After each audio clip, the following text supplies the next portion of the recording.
Atenção! Este vídeo tem spoilers. Poucos filmes de Kung Fu até hoje são tão celebrados quanto A Câmara 36 de Shaolin.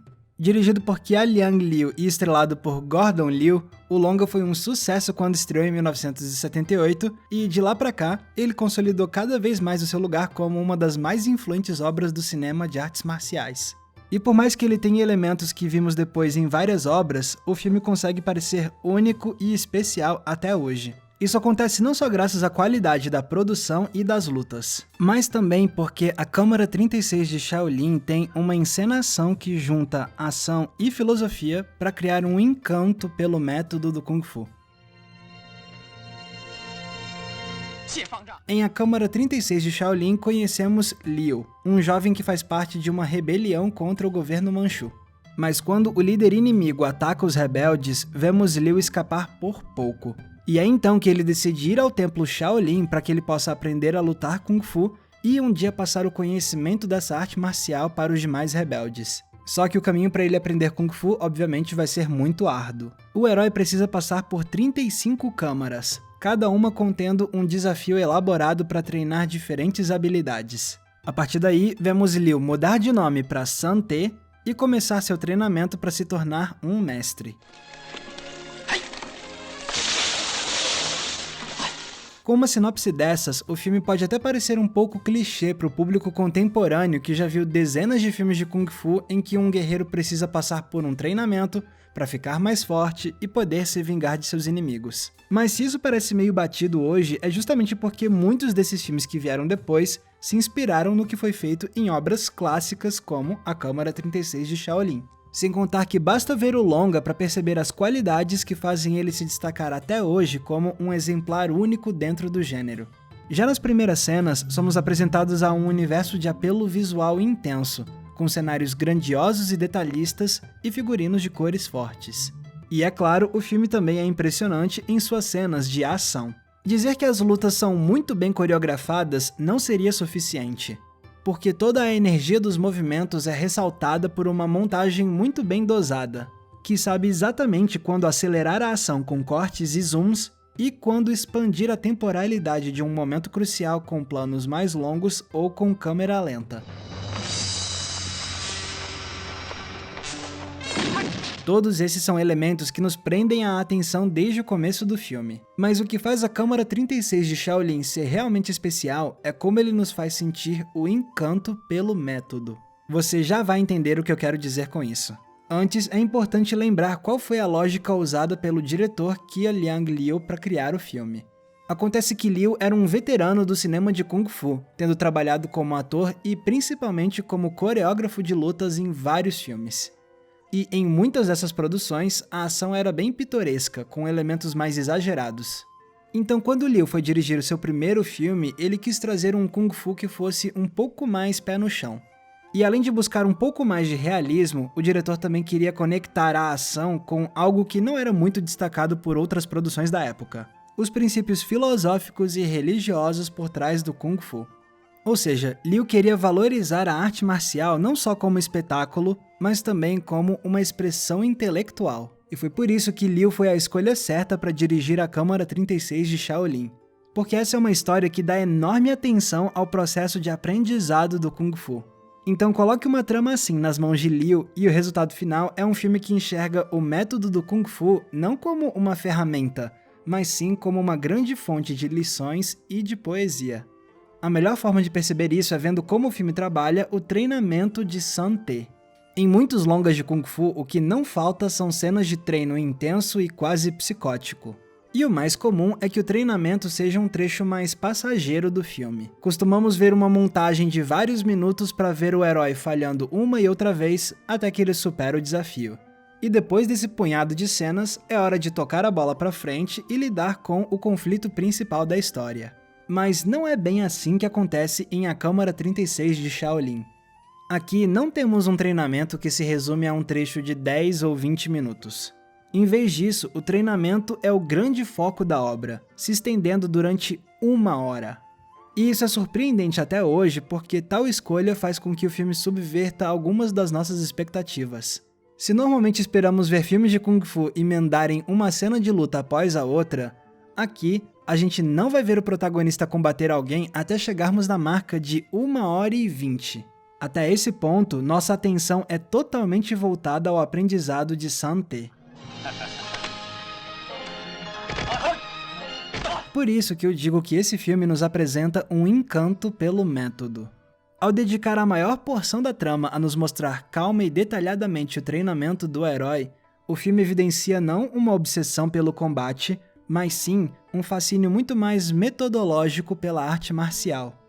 Isso se reflete inclusive na estrutura do roteiro, que é extremamente sistemático. A lógica da progressão pelas câmaras acaba sempre sendo a mesma. Se estabelece a regra do desafio, vemos San-Te falhar dezenas de vezes, até que ele melhora pouco a pouco e acaba vencendo o obstáculo, sempre sendo observado com orgulho pelos tutores. Uma estrutura repetitiva assim poderia acabar perdendo a graça rapidamente. Só que isso não acontece em A Câmara 36 de Shaolin justamente porque a abordagem metódica da direção é totalmente cativante.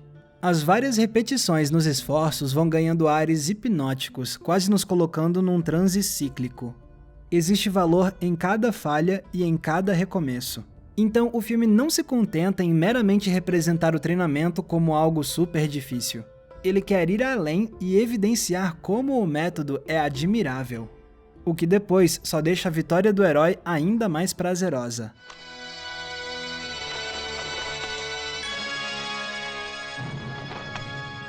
Outro motivo pelo qual o treinamento nunca fica entediante é que o filme pega a estrutura metódica e cria variedade dentro dessa lógica.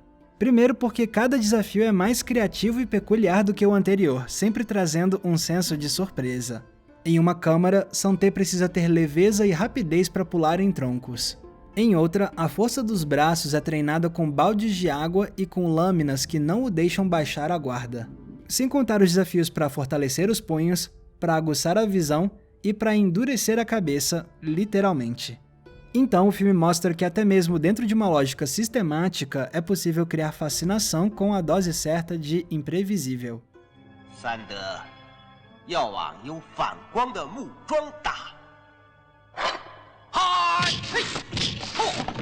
Aliás, mais do que isso, a genialidade do diretor é olhar para todas as câmaras do Templo Shaolin e criar uma identidade cinematográfica particular para cada uma delas. Na Câmara dos Baldes de Água, por exemplo, temos um ar mais de drama ao ver como San-Te procura ajudar os colegas para depois ser repreendido por isso.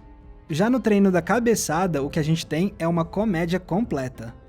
Mas o mais estonteante mesmo é o desafio da vela, porque ele começa com toques de horror sádico, ressaltado pela armadilha e pelo ambiente escuro. Mas logo se desenvolve uma cena belíssima graças à introdução de brilhos de reflexo, que fazem tudo parecer uma espécie de sonho. Algo que se ressalta ainda mais com o inusitado uso de sons eletrônicos. Então, com todas essas variações de roteiro e de encenação, o filme consegue nos deixar constantemente investidos no desafio do protagonista, por mais que o treinamento seja formulaico. E o melhor é que essas variações nunca parecem desconjuntadas. Tudo é sempre muito coeso.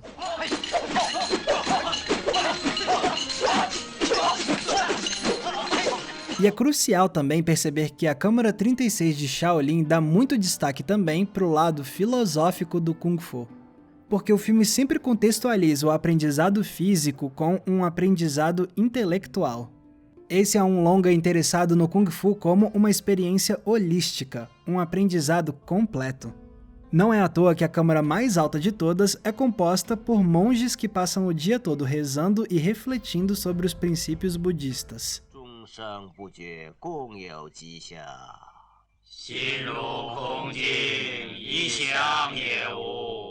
E todos esses princípios acabam sendo refletidos no treinamento de San-Te. Num primeiro momento, essas cenas parecem somente girar em torno do herói. Mas se olharmos mais de perto, vemos que a evolução do protagonista está sempre atrelada a uma conexão entre ele e o templo. Cada desafio lembra o San-Te de como ele precisa honrar a tradição que o cerca. Por exemplo, na Câmara dos Baldes, a água é usada para lavar as roupas dos monges. Já o treino do punho é feito honrando o sino do templo. Enquanto isso, a Câmara dos Sacos de Areia termina com os pupilos acendendo incensos para Buda. E quando Santé tem dificuldade para vencer o monge veterano, ele só consegue resolver a situação depois que ele se conecta com a natureza em volta dele, observando o bambu e ganhando inspiração para inventar a arma que lhe garante a vitória. Ou seja, o templo ajuda a honrar o herói na mesma medida em que o herói ajuda a honrar o templo. A tradição coletiva e o individualismo formam um ciclo que se completa e se renova a todo instante. Significa então que em A Câmara 36 de Shaolin, a gente vê muito mais do que um homem ficando mais forte.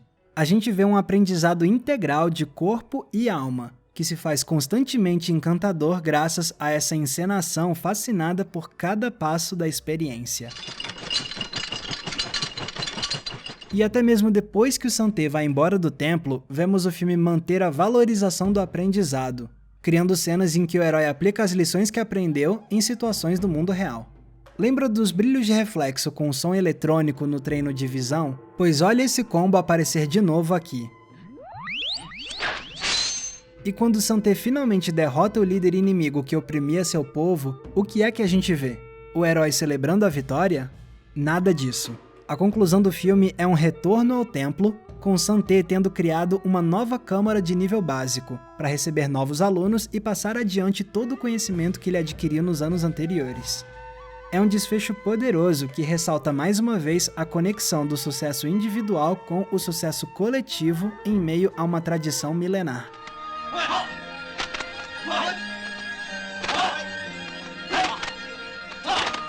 Então, se não bastasse o primor de produção e de coreografia, vemos que esse é um filme que valoriza o Kung Fu tanto como espetáculo visual, quanto como filosofia em movimento. E se a Câmara 36 de Shaolin ainda consegue parecer singular até hoje, é justamente porque a obra retrata o método marcial com uma encenação de deslumbramento que é raramente vista no gênero.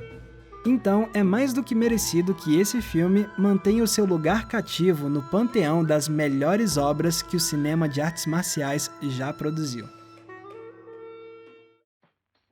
Galera, muito obrigado por terem conferido o episódio de hoje. E a nossa conversa não acaba por aqui. Se vocês quiserem me ver falando ainda mais sobre cinema, é só vocês irem me seguir lá no Instagram, porque lá eu tô publicando vídeos inéditos feitos especialmente para aquela plataforma. E se você quiser conferir ainda mais conteúdos produzidos por mim, você pode se tornar um apoiador do Entre Planos lá no Apoia-se. Porque os nossos apoiadores ajudam a financiar o nosso trabalho e, como recompensa, eles ganham acesso a conteúdos exclusivos que eu preparo só para eles. Se você se interessou, é só conferir a nossa campanha do Apoia-se. O link tá aqui embaixo na descrição. Lembrando também que se vocês quiserem me acompanhar nas demais redes sociais, é só me procurar usando os nomes que estão aparecendo aqui embaixo.